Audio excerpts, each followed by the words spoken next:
প্রতি বছর গরমে কিছু হোক বা না হোক আমার কুলারটা খারাপ হবেই হবে।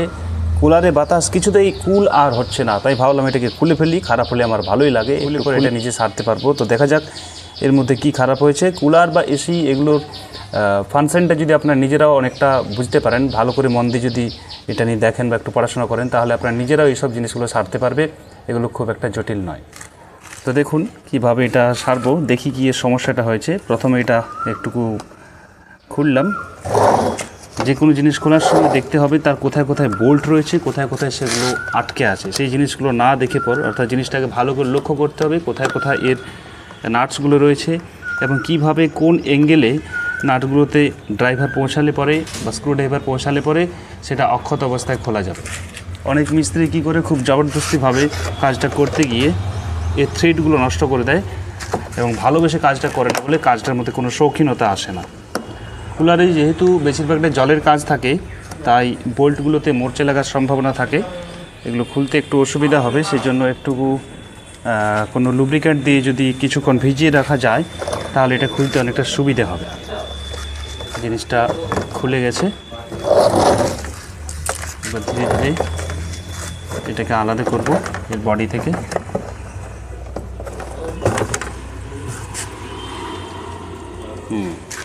একটা নাটস এখনো রয়েছে।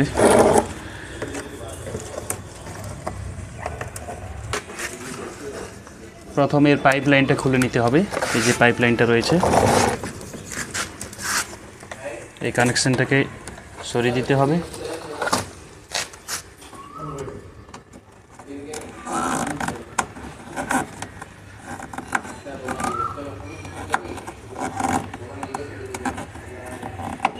পর আপনারা এর জালিগুলোকে পরিষ্কার করতে পারেন, সেজন্য এগুলো খুলে নেবেন।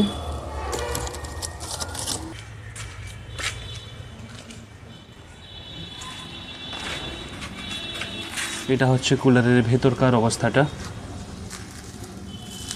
একদম নোংরা ভর্তি।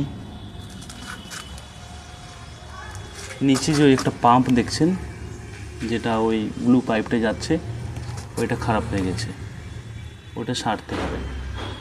তো দেখা যাক, ওটা কাজ করছে না ঠিকঠাক, আমি এক্ষুনি দেখাচ্ছি।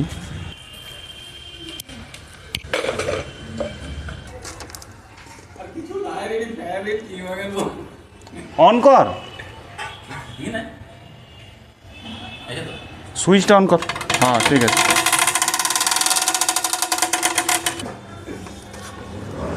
ফ্যানটা মোটামুটি চলছে।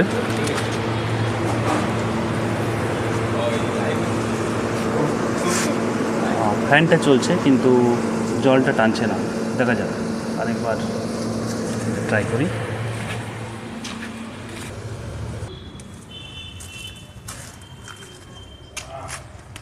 এতক্ষণে বোঝা গেল আসলে তারের কানেকশানটা এখানে ছিল, ওটা কেটে গেছে। ওটা জয়েন করলে সম্ভবত এটা ঠিক হবে। জয়েন করে দেখা যাক কি হচ্ছে, নইলে মোটরটা খুলতে হবে।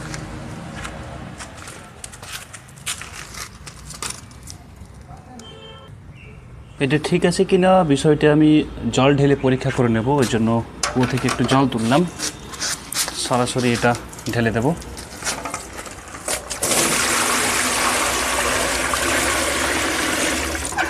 যদি ঠিক থাকে, যদি এর কানেকশানটা ঠিক থাকে তাহলে ভালোভাবে এটা দিয়ে জল পাস করবে এবং কানেকশানটি ডিরেক্ট করতে হবে, কারণ এখানকার ওই সুইচটা খারাপ হয়ে গেছে। আমি দেখাচ্ছি।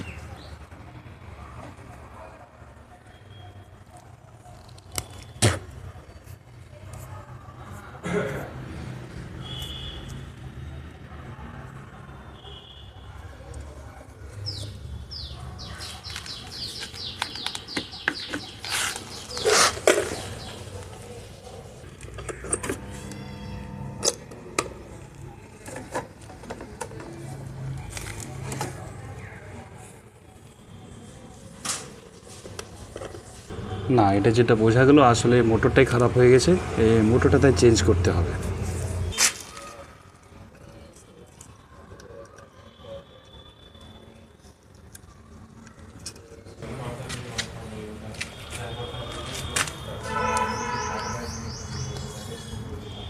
এই যে দেখতে পাচ্ছেন আপনারা এই মোটরটা এটা খারাপ হয়ে গেছে, এটার জন্য জলটা উপরে তুলতে পারছে না এবং বাতাসটা ঠান্ডা হচ্ছে না।